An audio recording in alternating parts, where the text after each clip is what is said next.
Hi friends, ఇప్పుడు మనం చేపల కూర ఎలా చేయాలో తెలుసుకుందాం. ఫస్ట్ చేపలు నీట్గా కడుక్కోవాలి. నీట్గా అంటే పైన కూడా కొంచెం చాకుతో మనం రుద్ది, ఇప్పుడు వాళ్ళు కడిగిస్తారు కోసిస్తారు కదా, లేకుండా మనం ఇంటికి తెచ్చుకొని కొంచెం పైన బాగా రుద్ది చాకుతో నీట్గా పసుపు ఉప్పేసి మంచిగా కలిపి కల్లుప్పు వేయాలి. మంచిగా కలిపి కొంచెంసేపు ఉంచాలి. కొద్దిసేపు ఉంచాక నీట్గా కడుక్కొని చేపలు క్లీన్గా చేసుకొని పెట్టుకోవాలి. చేపలకి కావాల్సిన పదార్థాలు చూడండి. నేను ఫ్రెష్గా వేస్తున్న మసాలా: తెల్లగడ్డ, చిన్న అల్లం ముక్క ఎక్కువ వేయకూడదు, చిన్నది వేయాలి. జీలకర్ర, కొన్ని మెంతులు, కొంచెం చెక్క లవంగా, కొన్ని ఆవాలు, ధనియాలు, ఒక ఆనియన్. నేను ఇప్పుడు కేజీ చేపలు తీసుకున్నాను. అందులోకి చింతపండు నేను ముందే కొంచెం వేడి నీళ్ళలో నానబెట్టుకున్నాను, మీకు చూపించేందుకు చూపిస్తున్నాను. చింతపండు. ఇప్పుడు మనం మెంతులు వేసుకున్నాము, కొంచెము వేయించుకోవాలి. మెంతులు, జీలకర్ర, ఆవాలు, ధనియాలు. ఇప్పుడు మెంతులు వేసుకున్నాము. మెంతులు వేసుకున్నాక ధనియాలు, జీలకర్ర, ఆవాలు వేసుకోవాలి. మంచిగా ఇలా దూరగా వేగాలి. ఇప్పుడు మసాలాకి నేను ఒక చిన్న కొబ్బరి ముక్క వేస్తున్నాను. ఇప్పుడు మనము స్టవ్ మీద కొంచెం వెడల్పుగా ఉండే గిన్నె పెట్టుకుందాము. ఇప్పుడు మనము కొంచెము ఆవ నూనె వేసుకుందాము. కొద్దిగా ఆవ నూనె, కొంచెము మనము రోజు వాడుకునే ఏ నూనె అయినా వేసుకుందాము. ఎందుకంటే వట్టి ఆవ నూనె వేసుకుంటే స్మెల్కు కొంచెం తినబుద్ధి కాదు. నాకు మరీ తినబుద్ధి కాదు, మీ ఇష్టం, మీకు కావాలంటే వేసుకోవచ్చు. కానీ అండి, చేపల కూరలోకి కొంచెము నూనె ఎక్కువ ఉండాలి. కొంచెం ఎక్కువగా ఉంటేనే నూనె బాగుంటుంది. ఇప్పుడు మనము సన్నగా తరుక్కున్న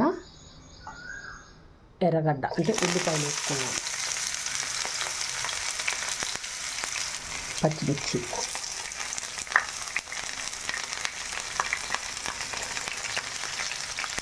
కరివేపాకు. ఇలా కొంచెం దూరగా వేగినాక ఇప్పుడు మనము మసాలా వేసుకుందాం.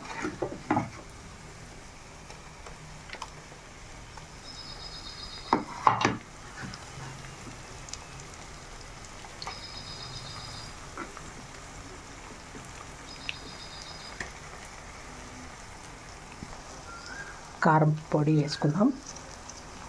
మనం ముఖ్యంగా గుర్తుపెట్టుకోవాల్సింది ఏమంటే కొంచెం నూనె ఎక్కువ ఉండాలి, కారం కొంచెం ఎక్కువ ఉండాలి, చింతపండు ఎక్కువ ఉండాలి. చేపల కూరలేకంతా కారము పులుపు ఎక్కువ ఉంటేనే బాగుంటుంది. మీకు తినగలిగినంత కారం వేసుకోవచ్చు. కొంచెం పసుపు పొడి,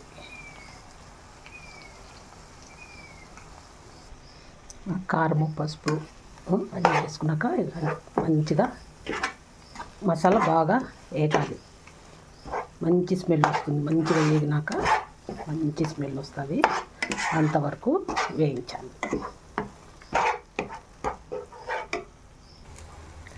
ఇలా మసాలా మంచిగా వేగాక మనము కొంచెం టమాటా వేసుకుందాం. మంచిగా మసాలా వేగినాక టమాటా కూడా మంచిగా వేగినాక ఇప్పుడు మనము చింతపులుసు వేసుకోవాలి.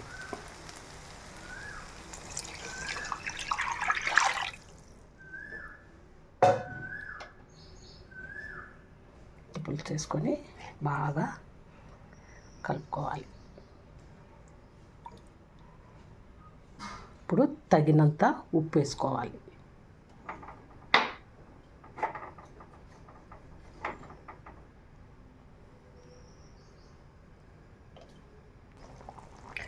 ఇప్పుడు ఇలా పొంగుతున్నప్పుడు మనము ఫస్ట్ చేప తల వేసుకోవాలి. ముక్కలు వేసేసుకోవాలి. చేప ముక్కలు వేసుకోవాలి.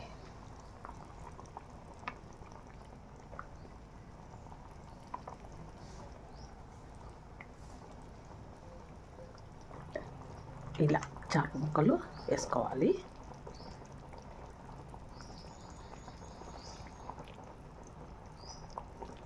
తలకాయ పెద్దగా ఉందండి, తల మునగడం లేదు.